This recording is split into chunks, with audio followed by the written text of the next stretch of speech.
Hello everyone, I'm Chloe Johnson and welcome to this fresh business thinking webinar series, Lockdown Learning for Businesses, supported by BT.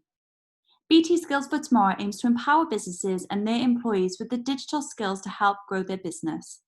The Skills for Tomorrow website includes free learning content that small businesses and their employees can access at any time on topics such as promoting your business with online advertising, making sure your customers can find you online and much more. To find out more, you can click on the link in the comments. Coronavirus has been a real challenge for small businesses and entrepreneurs across the UK. At Fresh Business Thinking, we're used to putting on events, sharing expertise, and encouraging and supporting networking. Throughout the pandemic, we knew this simply couldn't just stop. Perhaps more than ever, this is a time when as a business community, we need to come together and support one another. And we're lucky enough to work with organisations and individuals who are passionate about supporting entrepreneurs during this time. One of those is our speaker today, Dr. Lalitaa, award-winning performance-led psychologist who works with leaders, professionals and business owners. Lalitaa identifies and redesigns the subconscious mind that drives 95% of behaviours to inspire a new way of living, away from self-doubt to inner peace, joy and authenticity. Dr. Lalitaa will help you master your emotions to be able to effectively lead your team and make rational decisions to benefit the success of your company. Dr. Lalitaa will be talking for around 40 minutes and then we'll have some time for a Q&A. If you do have any questions, you can leave them in the Q&A function at the bottom of your screen and we'll do our best to get to them later on in the session. That's all from me for now and I'll pass over to you, Dr. Lalitaa.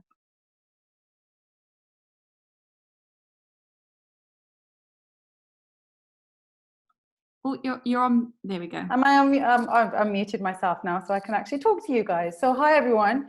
My name is Dr. Lalitaa and today I'm going to be speaking just around how we can manage our inner critic just so our emotions don't overpower us and take over and it prevents us from making choices that will actually benefit us. So as Chloe said, any questions or anything I'll be able to answer at the end. But what I've done is I've put together a presentation and I'm just going to be going through this today. So how many of you have had a thought that has stopped you from doing something and then after you've just kicked yourself for not doing it? So there's many people that will come to me, they're like, oh, that stopped me, or the thought of not being good enough, that stopped me from doing this task that I wanted to do. And often it's like, well, why does this happen? Why is it that we often have this sort of thought process in the background, or what we call an inner critic going on in the background? So that's what we'll be discussing today, just understanding it a little bit more. So what you tell yourself every day will either lift you or tear you down. And in some ways, I thought these images were very powerful because we have thoughts such as, I can't do this, or I'm not worthy, I must be perfect, I must not make a mistake, I'm not good enough, nobody loves me. But also this can be happening at a subconscious level. So you might not even be aware of these thoughts because you keep yourself so busy because you don't want to understand what these thoughts actually mean because they feel very overwhelming. And there's also this image here of it's almost like your inner critic coming out and saying all these different things to you. And sometimes we can keep ourselves so busy in working, in the working life or in our personal lives that we don't get to just understand what our inner critic is saying. And what I've found is during this period of COVID, more and more people are coming to me and saying, I've been lost in my own thoughts, I've been stuck in my own thoughts, and I don't know what to do about it, because they've had so much time to just think. So the aims of today is to understand what the inner critic is and to develop practical tips to manage your emotions and just to overcome self-doubt so you can reach the top of your game and be the most authentic person that you can be for yourself at this time. So what is the inner critic? So people always say, like, what is the inner critic? Why do we use, or where does this term originate from? So the inner critic, it refers to an inner voice that judges and criticizes a person, whether or not the self-criticism is objectively justified. And a highly active inner critic can take a toll on one's emotional well-being and self-esteem. And if, for example, that inner critic is having that impact on your self-esteem or emotional well-being, that then plays out in your behaviors in everyday life. And I'll go into more detail into how that actually operates. So why do I need to manage my inner critic? So there's a really good picture here as well, again. So being an effective individual in business, as a professional, is just essential for professional and personal growth. As a leader, it's crucially important for you to develop your own growth mindset and approach to lead both yourself and others. And this is especially sort of important during these times right now, more than ever before. So why we need to manage the inner critic is that so it just doesn't take over, it doesn't overwhelm us, it doesn't prevent us from seeing what's truly in front of us, because we're managing that there's this other inner critic within us, but we're managing and understanding it. So we're not avoiding it, we're choosing to manage it. Now, the next thing is what actually makes a good leader, or what makes a good professional. So there's all these different words here. There's compassion, integrity, empathy, passion, decisiveness, courage, clarity, communication, being a good influencer, being strong, being positive, being loyal, having knowledge, being habitual, being focused, having a vision, being motivated, and being effective. So there's just so many words there, isn't there? And that can often just put pressure on any individual, because it's like, I need to be all these things.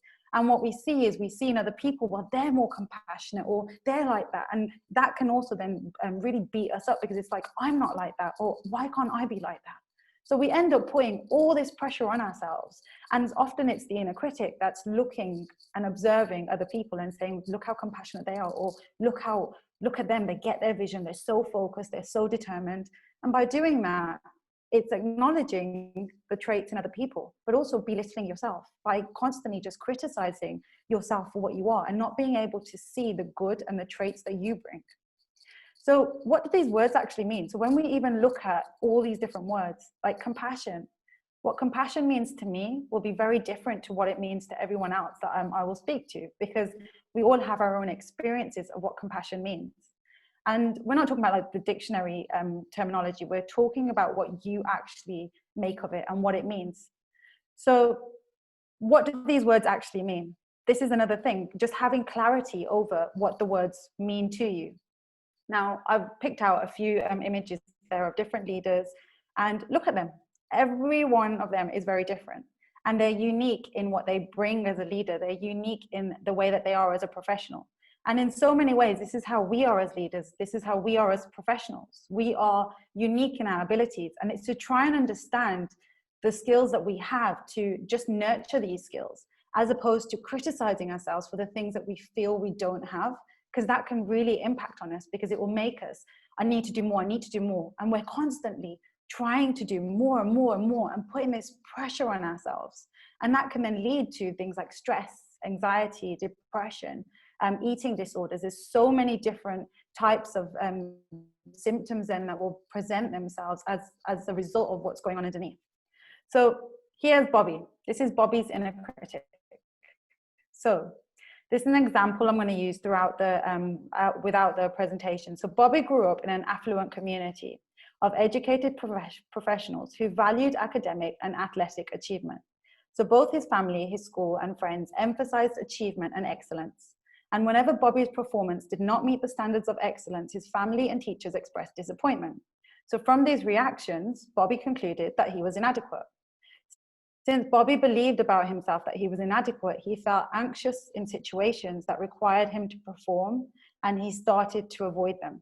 So in some ways, Bobby's not able to be his true self, because now he's finding situations that he thinks is going to cause him anxiety, where he feels like professionals may be, or people that are going to be high achievers are going to be. It's like, I'm not going to go there, because he's feeling that it's going to cause me anxiety. So rather than understanding that anxiety and working with that anxiety, instead what he's doing is using an avoidance technique to stay away from situations that he feels is going to cause him that anxiety.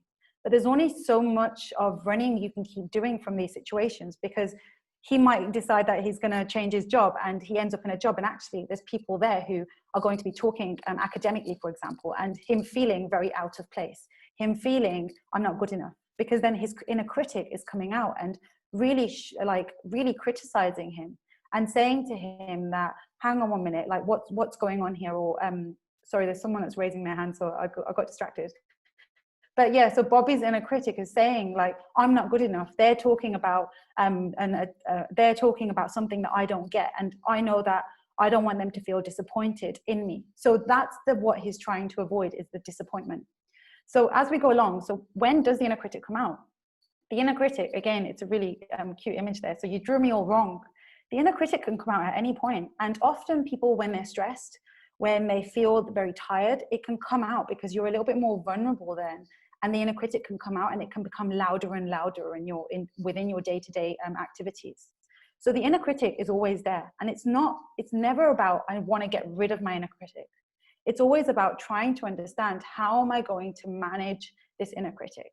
Because to get rid of it, it's part of you. It's for some reason, there's something has happened growing up for you where this inner critic has interpreted, I'm not good enough, or I need to be X, Y, and Z.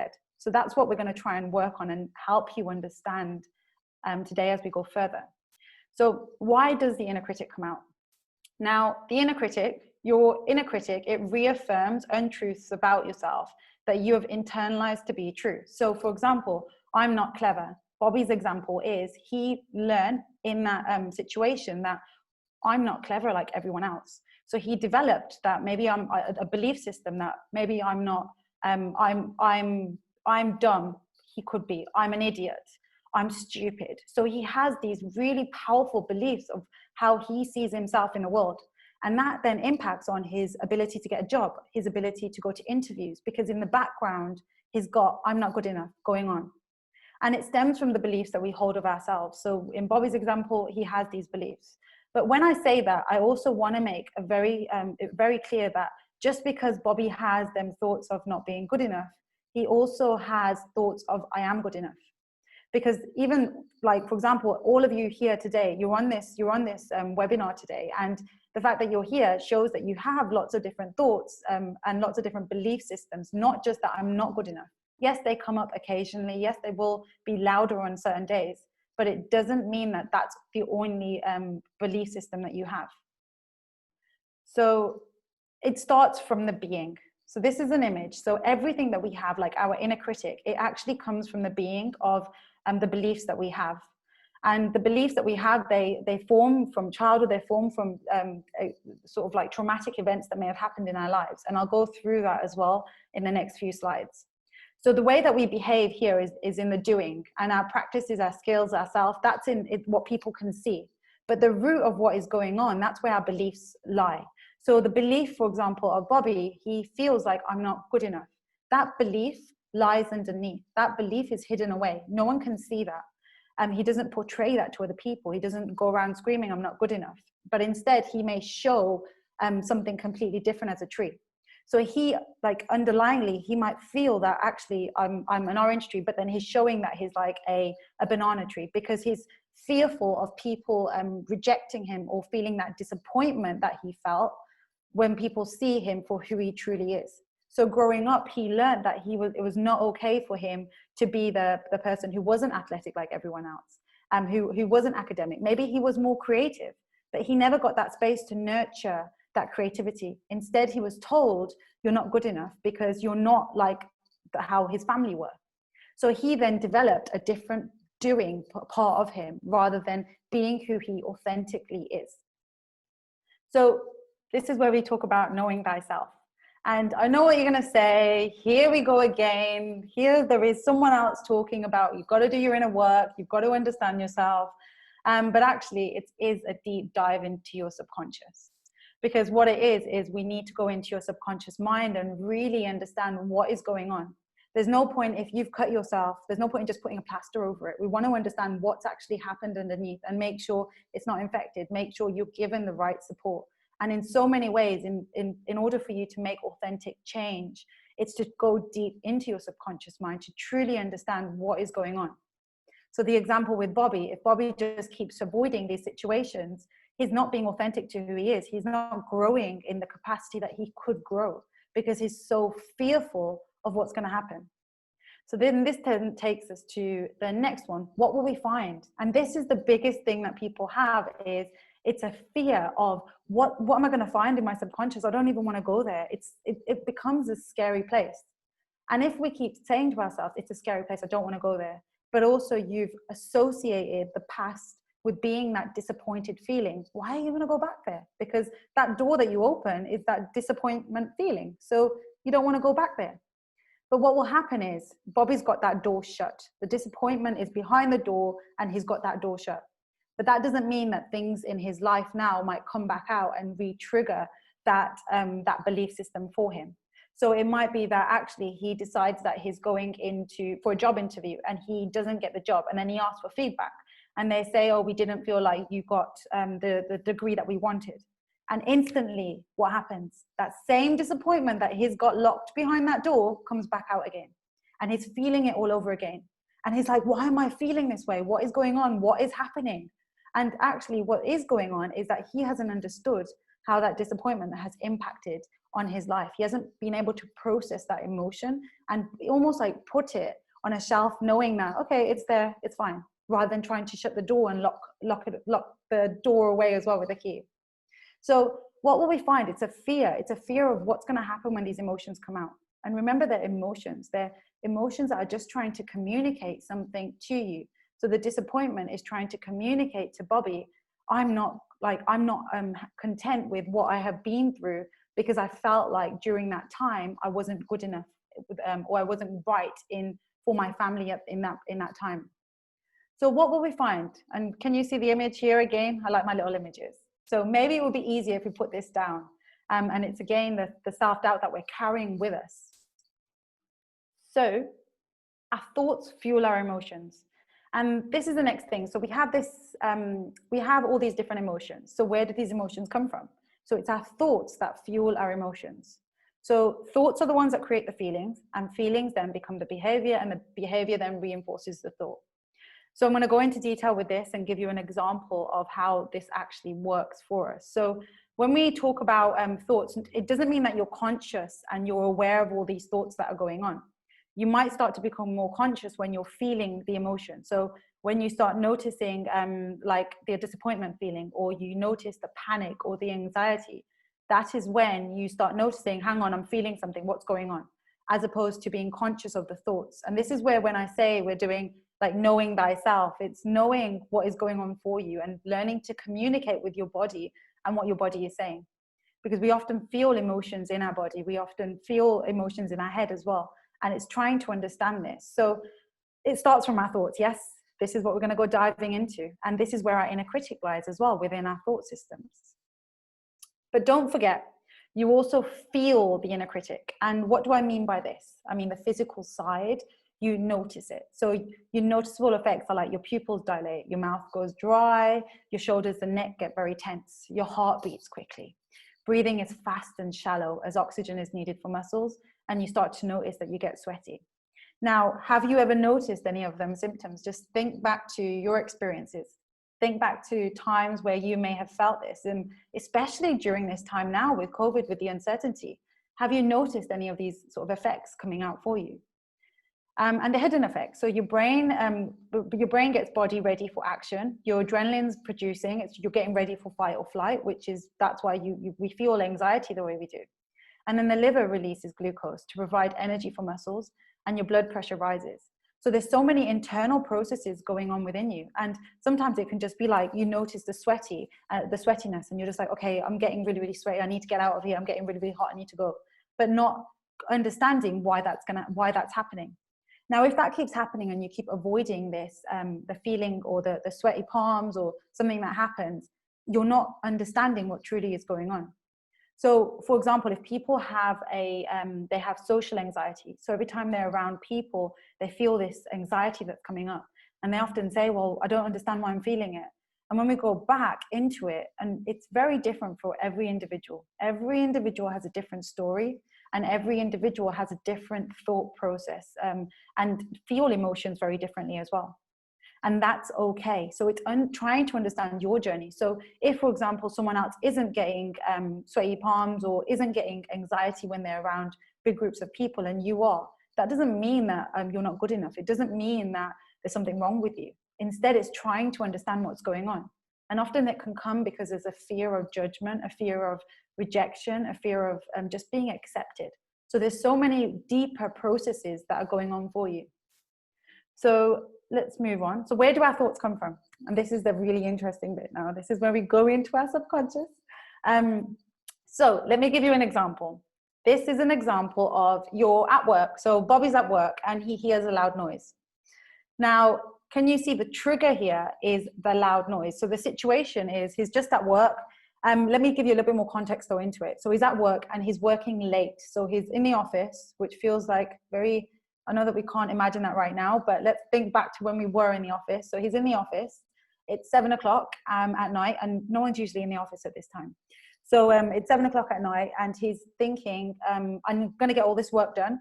And when I get all this work done, then I can go home. But then the trigger is a loud noise. Now, instantly, there's 3 different ways that he can react. Now, the initial, the first way is, oh my God, there's a patient here. Why is there a patient here? And instantly he feels very frightened. So his feeling as a response to the thought process of, oh my God, there's a client here, is that he feels quite frightened. Now, different people might react differently. Someone else might not get frightened. Someone else might get irritated. Someone else might get like, just be really calm about it. Like, oh yeah, there's just a patient here. But we're going with what Bobby's feeling, and Bobby is feeling very frightened. Like, what? Why is there a client here? So as a result of that, his heart is racing, because what he's doing is getting ready for that fight or flight mode. He's frightened, and his body's trying, his nervous system, his immune system is getting ready for something bad to happen. And as a result, his behavior is he's going to run to this client. He's going to run to find out what this noise is. That's what he's doing.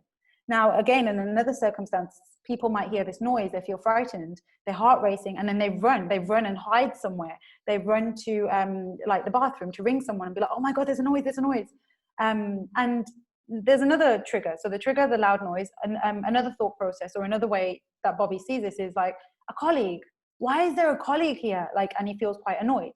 He feels annoyed because he's like, why is there a colleague here? Oh, I wanted to just stay here, get my work done, and now there's someone here to just disrupt me, and now I'm not going to get home in time. I'm not going to get to watch my Netflix program in time, even though it's like recorded, but yeah, you get my drift.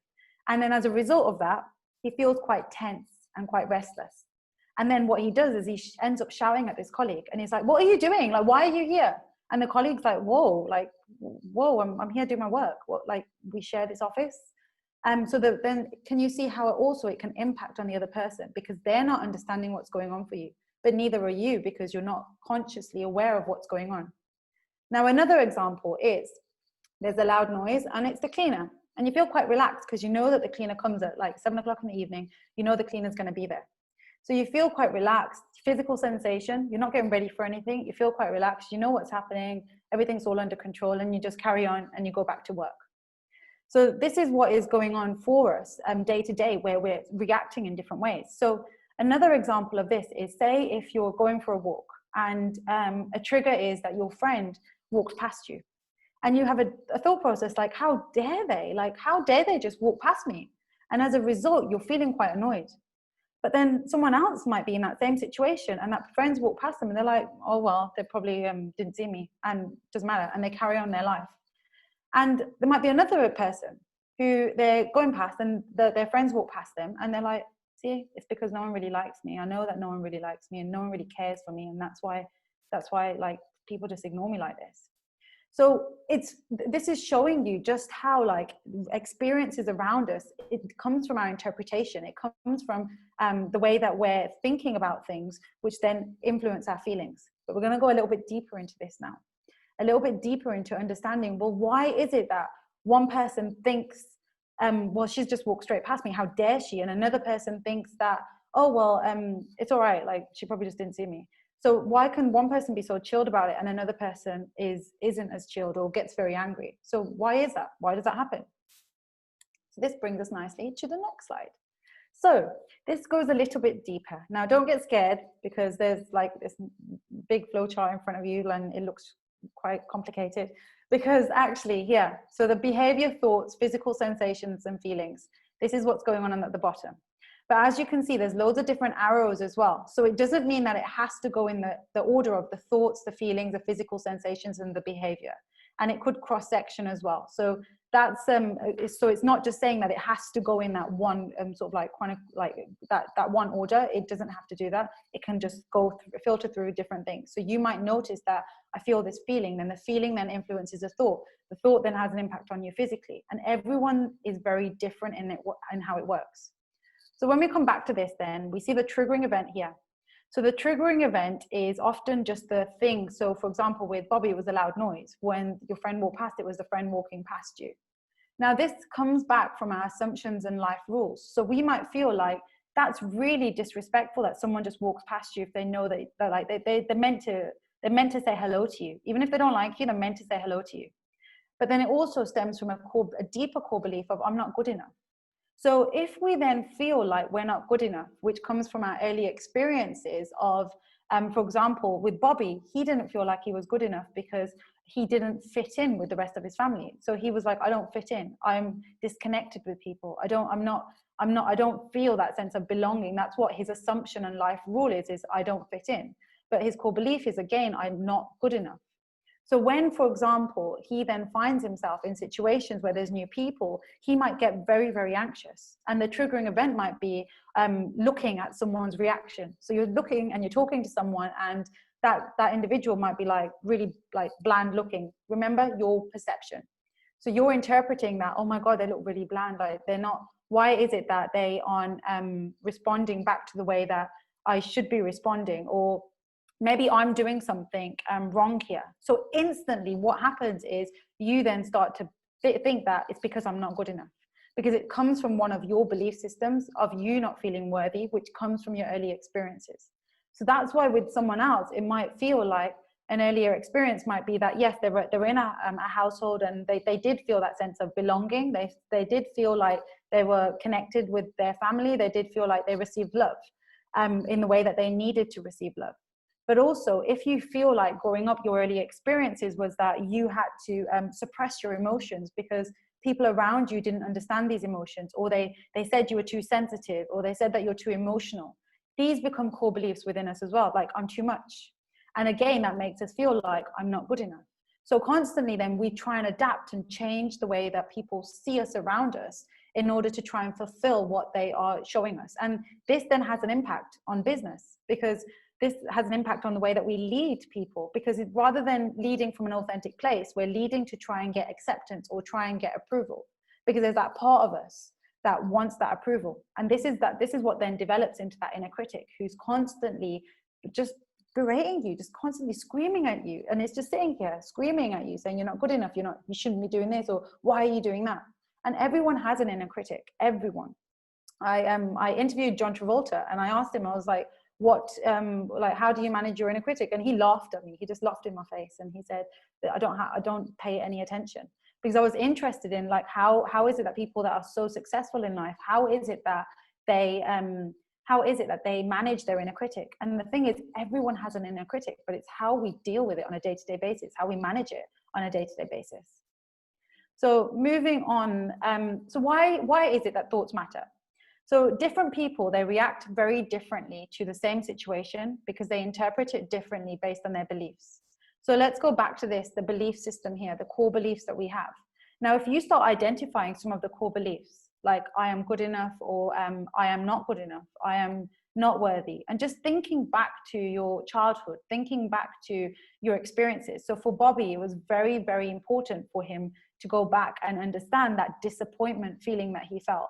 So that disappointment made him feel like I'm not good enough. And as a result of that feeling of I'm not good enough, he then found himself just sort of like hiding away from these situations that made him feel very disappointed or uncomfortable.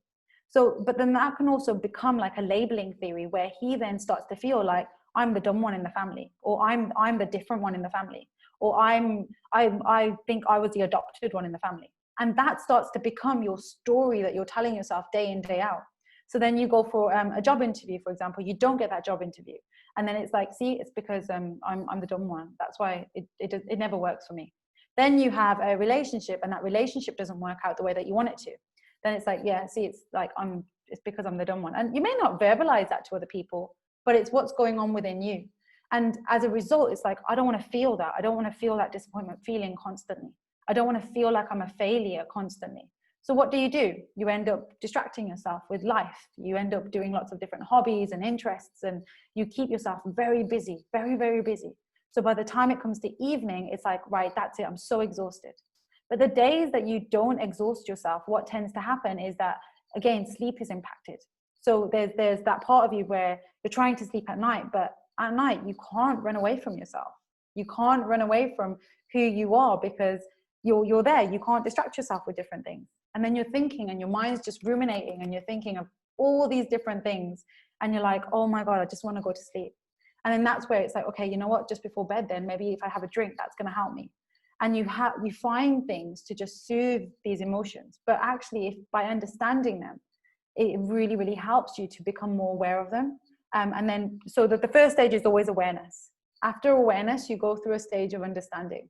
Once you understand, then you can do the doing, and you become more conscious over how you change things. So, for example, with Bobby, he first of all, he just kept avoiding.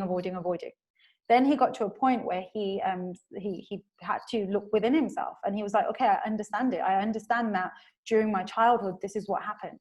But it's not blaming anyone either. It's not blaming his parents. It's not blaming other people, because we're not here to blame other people. We're here to understand.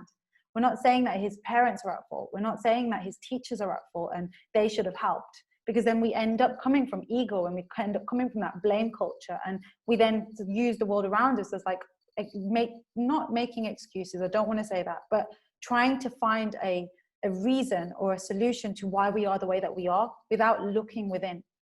But that will only work, as I said, it will only work for as long as something else comes up. And then it might be like one of the smallest things. So let me give you an example of someone I had an assessment with. So they came to me and they had a car crash. And after that car crash, they just couldn't, they lost all sense of wanting to work. They ran a very successful business, and they were just like, I can't focus, I can't concentrate.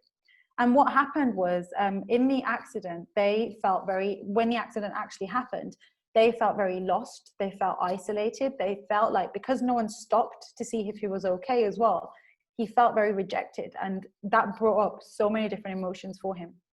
And the biggest emotion that it brought up was, I'm not loved. And he wasn't able to focus on work. So when we started working together, it helped him to understand that, hang on, even in business, I'm not loved, but then I keep trying to provide for everyone else. I'm trying to make everyone else's life so much better, to try and give them something. But then that in turn is making me feel good, but that's all I'm living for. And if I don't do these things, then I'm not feeling good. So it got to the point where he had the accident, and he said, I'm so thankful as to where I am in life, and that I'm not hurt through this accident, but it's these emotions that keep coming back to me.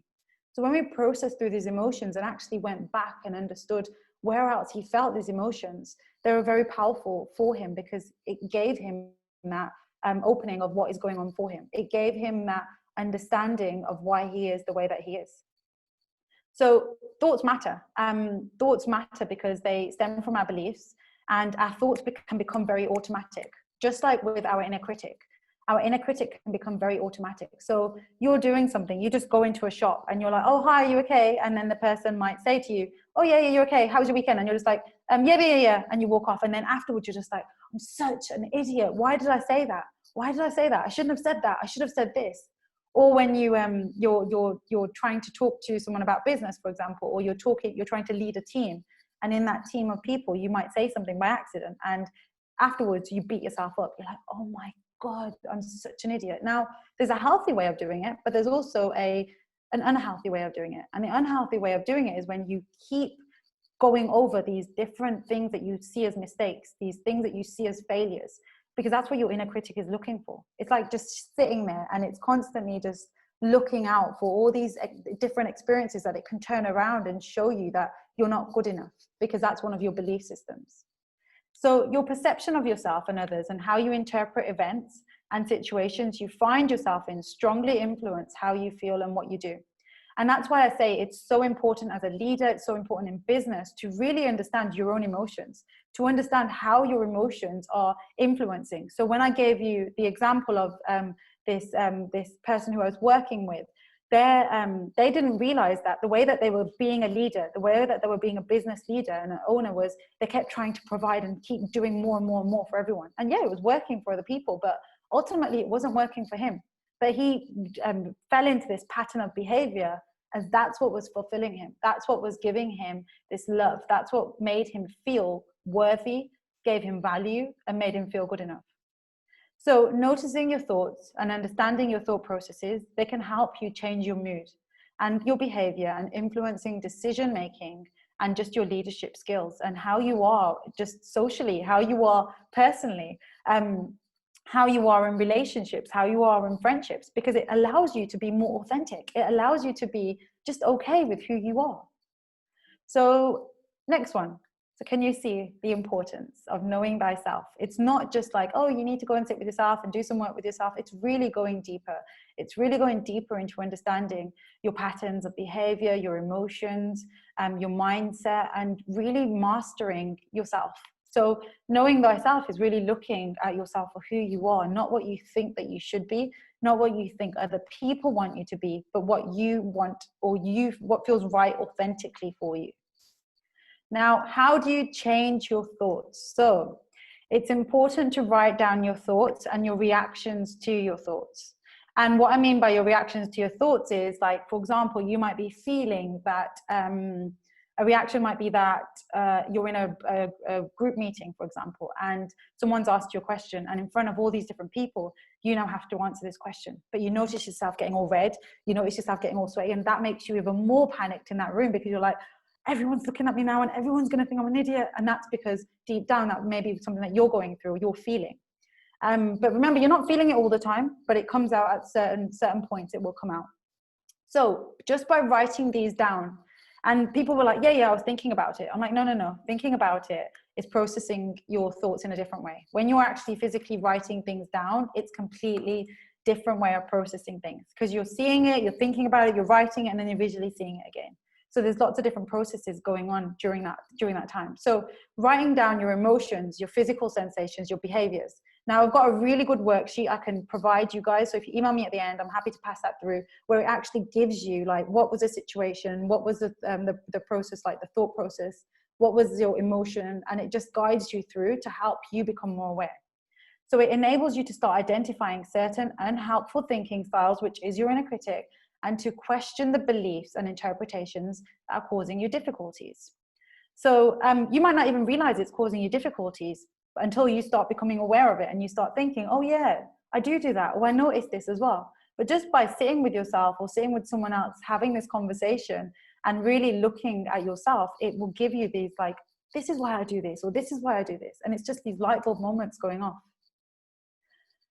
And Bobby's inner critic. We come back to Bobby's inner critic. And can you see then how his inner critic can influence on his life? And he can carry on doing what he's doing, avoiding situations and not really living his life to the fullest, but instead feeling that he needs to constantly do for other people, or avoid to protect himself. Ultimately, that's what we're here to do. We're here to survive. And in his way, the disappointment feeling was too much for him.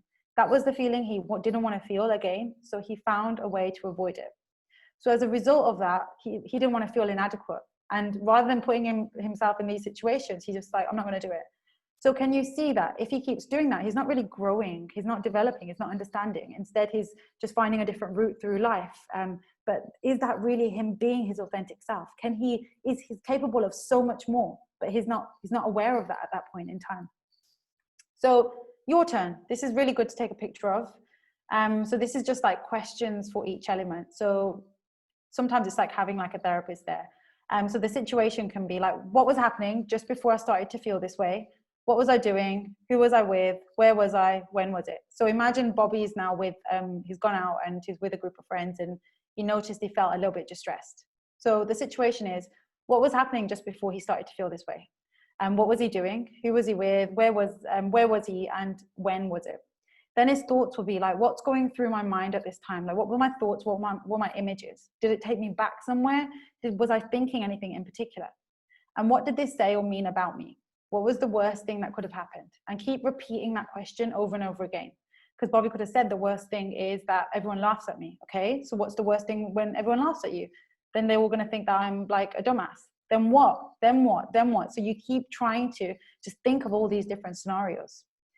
Then you look at the emotions. So name the emotion in one word and rate the intensity of it. So low from 0 to high. So you're then now understanding that actually I feel sad, but I have different levels of sadness. So I have the sadness where I feel like it's a 2, but I also have a sadness where it's like, it's really, really strong, and it's like it becomes an 8. But then I have a sadness that's like a 5. So it's you trying to work out and level it up in your head to make sense of it. So the physical sensations then. So what is it that I felt in my body? And this is very powerful, because this is where people don't even realize, like headaches, migraines, all of this can also be a part of a mental, or I don't want to say mental, because there's a stigma attached to that. But what I mean is, by like stress, or if people are having loads of different thoughts, that can then have an impact on like the migraines, the headaches, the back pain, like they might get pain in their stomach. So it's you again learning to understand what your body is saying, learning to understand what is it that your body is trying to communicate with you. So your emotions are communicating one thing, but the physical sensations is what comes after, and it's your body then getting ready for something, because your mind is communicating to the body that we're under pressure, or something bad's going to happen. Very similarly to how we learn, like as a child, you don't know that a lion's dangerous. It's only through like films that you watch, or from people saying like don't do it, and you realize that okay, it's dangerous, because you learn that a lion's dangerous. So you'll obviously avoid a lion unless you are brave. But it's also like with the heater as well. So with kids, you're like, don't touch the heater, don't touch the heater. What is the kid going to do? They touch the heater. And that's where they learn, okay, I've associated the heater is hot, the heater has burnt me, I've realized it's really, really hot, it's painful, it's caused me this distress, so I'm not going to touch it again. So they learn from that. And in some ways, that's what we've learned growing up. We've learned certain experiences that trigger different emotions for us. So then it comes to the behaviors, actions, and urges. So what did I do, and what did I feel like doing? So again, it's like if you're in a conflict situation at work, for example, and what is it that you did? You stayed quiet, but what did I feel like doing? I just wanted to scream out and say something. So it's you trying to understand, what are my actions and what are my urges when I'm feeling a certain way. So challenging your inner critic thoughts. So questioning your inner critic thoughts is not about discarding everything negative, but about getting more of a balanced view by considering all the options. So like I said, we're not trying to get rid of this inner critic, trying to make friends with it. And I know people are going like, I don't want to make friends with it, it's caused me so much havoc. But it is about trying to make friends with this inner critic. And it's not about rationalizing your negative conclusion, and it is not about seeing everything in a positive light. So you can't always see positive things. And actually, if it wasn't for your inner critic and just mastering this inner critic, you wouldn't be able to find this alignment and really appreciate the alignment that or the just being authentic. You wouldn't be able to appreciate it as much as you would if you had just fallen into it. So in some ways, the inner critic is showing you what life is like with this, but what life is like managing it as well.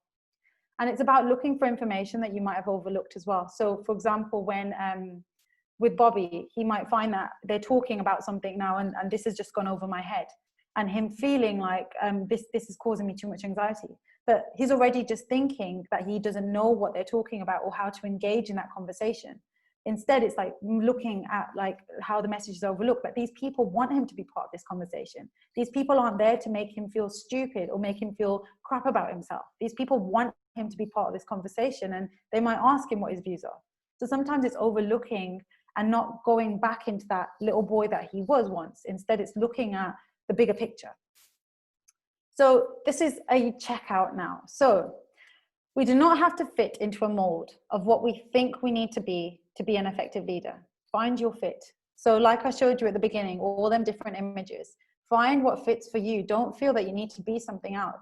Don't let this inner critic show you that you need to be like this and you need to be like this, because you are who you are, and it's embracing the person who you are and really feeling comfortable with who you are.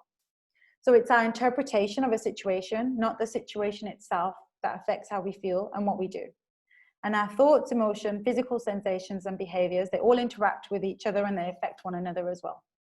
So our thoughts can reflect the beliefs we hold of ourselves and affect what we do and what we feel that we are able to do. So again, with Bobby, he wasn't able to reach his full capability because he kept trying to avoid this other part of him. And we can work at changing how we feel by reevaluating our thoughts and trying out new behaviors to gain a more balanced view of ourselves, others, and the world. So it is going back into our belief systems and really working from them belief systems of, okay, if one of my assumptions of life or one of my life rules is that people are unsafe, because that's what you've been through in life, is trying to challenge that and understand, okay, once upon a time in my life, people were unsafe. You learned that people were unsafe, but not everyone is unsafe. And you're learning this new way of being, and it's trial and error. So in some ways, it's a lifestyle change. And to finish there, I just want to say, it's time to stop being your own worst enemy. You're an amazing human being. You just need to stop listening to that inner critic that tells you otherwise, that you're not good enough. Remember, the inner critic is there to try and protect you, because once upon a time you felt a feeling that your inner critic couldn't deal with. And in so many ways now, your inner critic just wants to avoid that feeling again. So it tries everything to just control you. But you're better than that, and you don't need that inner critic to take over.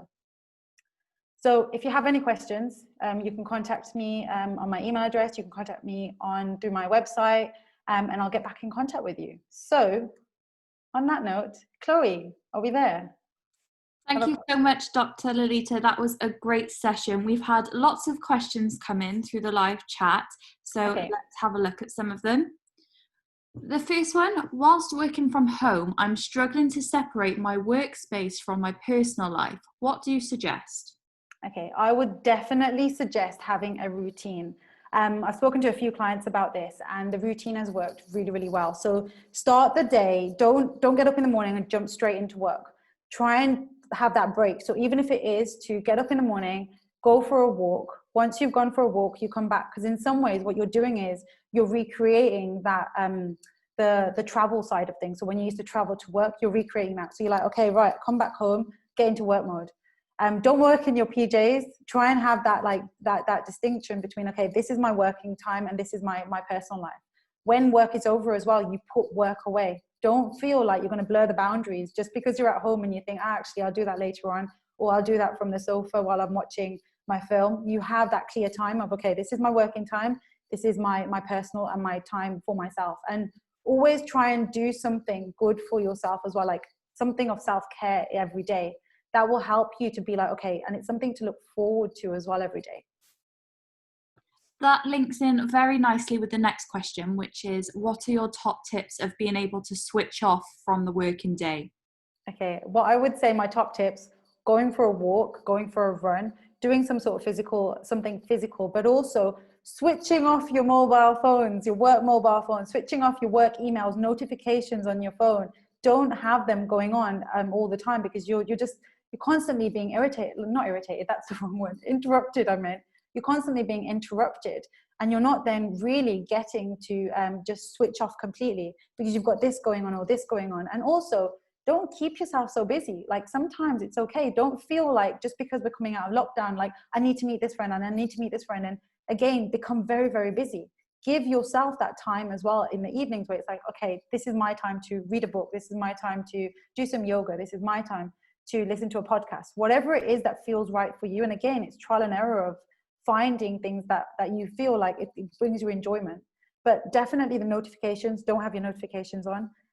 But also then having that distraction and doing something physical, because if you're sitting in front of a laptop all day, or if you're sitting like on Zoom calls all day, it's not healthy, because you're not doing the other bits and pieces as well of physically moving your body. So mind and body work very well together.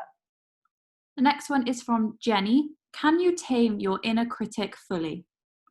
So when we talk about tame, it's like the inner critic is like a beast, isn't it? And we want to just try and get rid of it.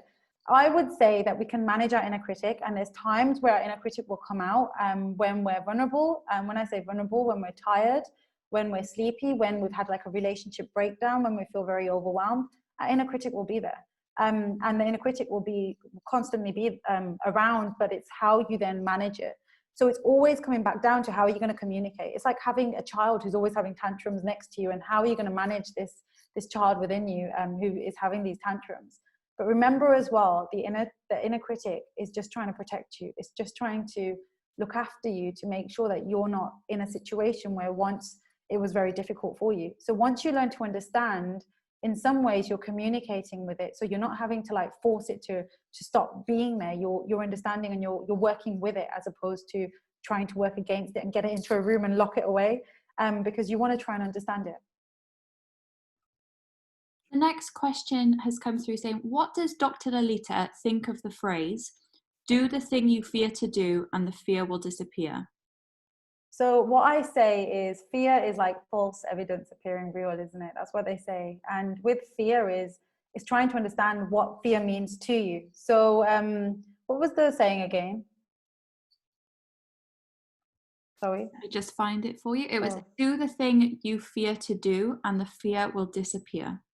okay, I don't think the fear will disappear, but what you'll find is you'll understand more. So it's like, for example, there's a book, isn't there? There's a book called Feel the Fear and Do It Anyway.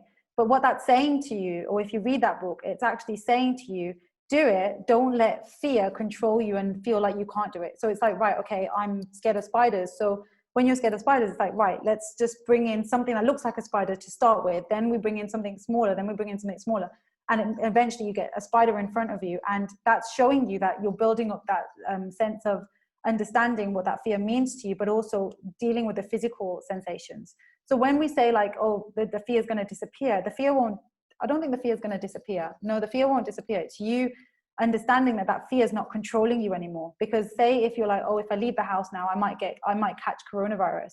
Now you're never going to leave the house. And by you not leaving the house, you're not living the life that you want to live. So in some ways, it's you understanding, first of all, what that fear is. When did the fear start for you?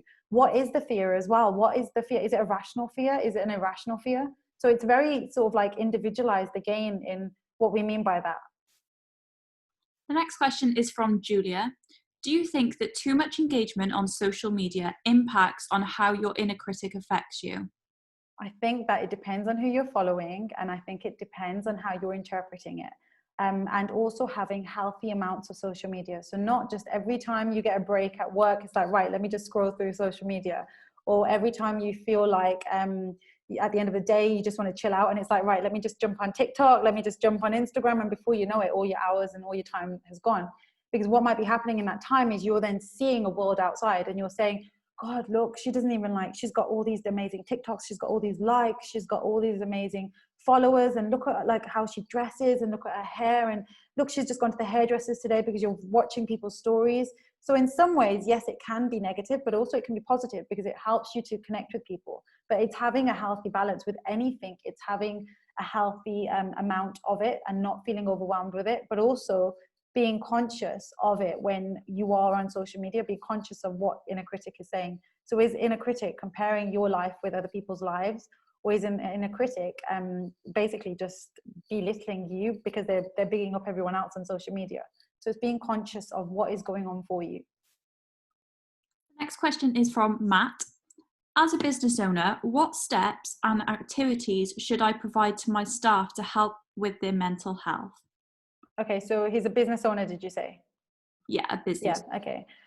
So there's lots of different services out there where people can, like, again, it's like the mind, body, and the nutritional side, where people are coming in and they're offering this support. It's something that actually we offer and I'm part of, where to employees that are struggling at home, or they're in the transition of going back into work, they need some support. They need support from just the mindset side, but also physically. What are they doing physically? So in some ways, it's giving them, I would say, give meetings, even if it's through webinars, where you're engaging, something very similar to what we've done today, where you're giving them tips, you're giving them tools in how to manage their emotions, how to deal with their food side of things, how to deal with their, like, doing yoga or doing like PT sort of like sessions. So it varies depending on what business it is, but also it varies on what your employees are like, where they're at the minute, if they are in work or if they are working from home. And yeah, just having regular check-ins with them as a business owner as well. I think that's really important, and letting them know that you care, letting them know that you're available as well. And obviously, if it's out of your depth, that's when you bring in professionals into the business and you allow these professionals to take over, rather than you feeling very overwhelmed with it as well. Daniel has asked, by practicing self-awareness, do you think it is possible to change core beliefs?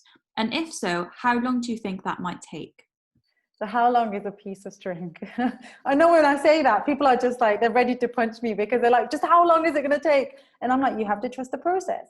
Everyone's very different. Everyone's different. Sometimes people are like, bam, bam, bam, and they get it and it makes sense and that's it. They're off. Sometimes people may still need to go back through their traumatic events. They need to go back and process certain things that have gone on in their life to be able to make sense of it. So through self-awareness, you can manage that inner critic. Through self-awareness, the more aware you are, the more that you're not running away from yourself, the more that then you can understand yourself and you're communicating with yourself. And that's also so important in how then you communicate with others. Because say if like you're in a business meeting, for example, and someone else is sitting on the table and they've said something, and in some ways it's made you feel really, really low about yourself or really crap about yourself, and instead you've attacked them back and you've said something that is very inappropriate but you wouldn't normally say. And in some ways after, you're like, oh my God, why did I say that? But by you having and going through that experience and understanding that level of like what happened during that point for me, what went on for me. So in some ways, self-awareness, it's always a growing experience where we're never going to get to a point where we've mastered everything in life, because in life you keep learning through different experiences, and through putting yourself in different experiences, you'll learn different things about you. And there's a really powerful saying around different people awaken different parts of you. So you might find that there's someone completely new that you've met, you bumped into, and the way that they've just looked at you has really triggered something for you and made you feel really uncomfortable. But it's not about them. It's not about them and what they've done. It's what's going on for you. So it's always that you're learning. So self-awareness it's an ongoing journey. The next one is from Nusrath. Any recommendations for further reading? Yeah, if you saw my book collection, you'd be like, what? So I have this. This is Love Yourself Like Your Life Depends on It. That's a really good book. I would also recommend this. It's Lost Connections. Really, really, really powerful book. I can send out like a link if you want of all these different books. But also this one, I don't know if you read this, the Chimp Paradox. Really, really good book as well. And again, it talks around the inner critic. But I can give you also evidence-based work or journals where it can lead you into understanding more around how emotions, how the science behind it basically, and how we work. So there's books, there's novels, things that I can recommend, but there's also evidence-based journals. So I'm happy to share that. Chloe, I don't know how we can do that, but I'm sure we can think of something. Yeah, we can come up with something to send out after the webinar. The next one is from Esther. I feel overwhelmed by my fears to change my career, and this puts pressure on me. I find myself searching for different options, but deep down, I know my area of strength. How can I begin to manage this and narrow down to this strength? So when you say you know your area of strength, I'd write that down on a piece of paper. What is the strength? See it, look at it, understand what it feels like when you're looking at it. But on another piece of paper, write down your fears, write down what are the things that are holding you back, or the fears that you have of changing to this career. Because like you said, you deep down, you know what you want and what is stopping you but these fears. And often when we break down these fears, they can be very irrational. And it might be that you're fearful because there's part of you that feels like, well, if I make this choice, it's going to be my fault in the end. Or if I make this choice, what are people going to think about me? Or I've worked so hard to be where I am right now, and how are other people going to interpret them that I'm just completely going off doing something different? Or will people still like me? Or that how are my colleagues or everyone else going to see me if I just leave this job because I've been working really hard? So again, it's just taking that step back and starting with your fears. Like, what are these fears? Let's list them down. Let's work through them. Let's understand them. Let's make sense of them. And even if you put down the fear of, I think my colleagues they're not going to accept me anymore. So you're writing that down and you're saying, well, why does that matter? So you've got another question now that you're asking the fear. So in some ways, you're seeing the fear like a separate part of you. And often the fear can come from inner critic as well. Because again, the inner critic wants to protect you, and the inner critic doesn't want you to be in a situation where you're feeling like something bad can happen. So in some ways, it's like, oh, no, we don't want to go to that job. We don't want to go to that job. And maybe it's because you've made a decision in the past and that decision hasn't worked out right for you. And as a result, you're living with that shame and that guilt of making that decision. And now that's being projected onto this choice and this decision that you're making, because you're like, I don't believe in myself to be able to make this decision. So let's write everything out. And then from there, moving forward, trying to again understand it. And then you can do the doing of making that move of doing something that you're living, that you want to do, that you know is going to bring you happiness and joy. Charlotte asks, what sort of situations can you examine? Could you look into procrastinating from applying for a new job?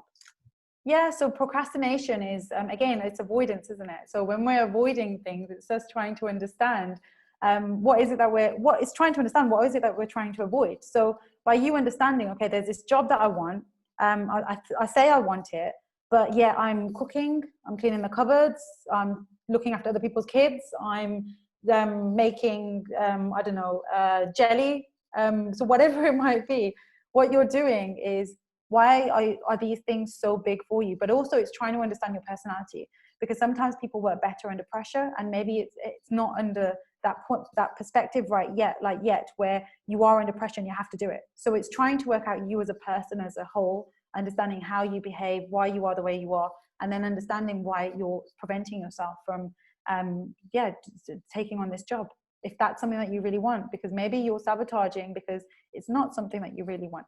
So that's, there's so much there to look at. And we'll end on this question from Siraj. Can we use the inner critic as a launch pad to grow and succeed? If so, how? Yes, we can. So the inner critic, as I said, there's so much value there for us. There's so many different questions. So with Tom, for instance, Tom was doing what he thought he needed to do, but he wasn't living to his full extent. Instead, he was listening to what the inner critic was saying. So the inner critic was like, oh, my partner's going out tonight, but she's going out with them people that are like really, really clever, so I'm not going to go with them. So he avoided going out. But actually, by going there, engaging in these conversations, really stepping out of his comfort zone and learning, that's where, like they say, the magic happens, because he's growing and he's learning. And if at a point where he feels uncomfortable, he's then reflecting back and being like, okay, that person said this, what was going on for me then? What was happening for me then? So you're growing. So next time you're in a situation like that, you can turn around and you can be like, right, okay, this is what happened last time. And you're aware, you're so much more aware. And this is where change will happen, because you're consciously going to change the way that you are now in a different situation. So just like with Tom, he's learning that, okay, these things stress me out. So he's then engaging in these things because he's understood them. He knows what's happened. So now he's testing the theory behind it. So he's gone into these situations and he's like, oh, it's not as bad as I thought. Or actually this is when it causes me distress. So he's learning his triggers. So by understanding his triggers, he's then able to grow and then to succeed, because he might feel like, actually, I want to grow and I want to be a teacher, and I want to be able to sort of implement into students the pain point within him, which was that he didn't have that belief system or he didn't have that nurturing environment where people cared and allowed him to be who he wanted to be. So now he feels like very strongly about this, and that's taken him to the success of being that teacher and bringing his passion into the work that he's doing. So success will come from the different, from your pain points in some ways, and you becoming more aligned with yourself. So you're understanding, and there's no running away. That is all the questions we have time for. Dr. Lalitaa, thank you so much for joining us today. I'm sure our audience will agree that was a fantastic session. Do you have any final words before we sign off? I just want to say, just stop being your own worst enemy, and really just look in the mirror at who you are, because you're an amazing person. Even if your inner critic says you're not, just try and make friends with that inner critic, because that inner critic isn't a bad person. It's just trying to protect you. I've included a link in the chat to Dr. Lalitaa's website, email address, and also a link to her webinar page. So from 5 o'clock today, you'll be able to find a replay of the webinar, the fact sheet that Dr. Lalitaa mentioned, and the list of recommendations for books. We'll include everything on that page from 5 p.m. today. Our next webinar in the Lockdown Learning for Business series takes place on Monday, the 20th of July at 2 p.m. with Cheryl Miller, as she discusses a post-COVID world calls for a more authentic kind of leadership. If there is anything you'd like to catch up on from today's session, the replay will be available from 5 p.m. today. You can find this and any future webinars on www.freshbusinessthinking.heysummit.com or by clicking on the link in the comments. Thank you very much for joining us today, and thank you again, Dr. Lalitaa. Thank you. It's been lovely to be here. Take care. Goodbye, everybody. Bye-bye.